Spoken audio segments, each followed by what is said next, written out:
Hi అండి, good morning. Welcome to మన garden మన వంటలు. గార్డెన్లో చిన్న హార్వెస్ట్ ఉంది. ఫస్ట్ అయితే బెండకాయలు కోసేద్దాం.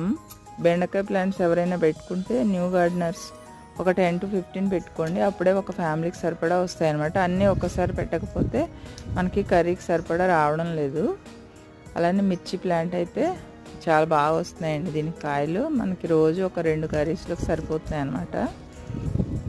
కొద్దిగా దొండకాయలు ఉన్నాయి, సాంబార్లోకి సరిపోతాయి. ఇంకా నెక్స్ట్ మన వంకాయలు రెగ్యులర్ హార్వెస్ట్ కదా, కొద్దిగా వంకాయలు ఈసారి హార్వెస్ట్ తగ్గింది. అందుకే నేను మొత్తం ప్రూనింగ్ చేసి వర్మి కంపోస్ట్ ఇచ్చా అన్ని మొక్కలకి. నెక్స్ట్ మనకి మంచి పూత కూడా వచ్చింది, నేను నెక్స్ట్ వీడియోలో చూపిస్తా. కొద్దిగా చిక్కుడుకాయలు ఉన్నాయి.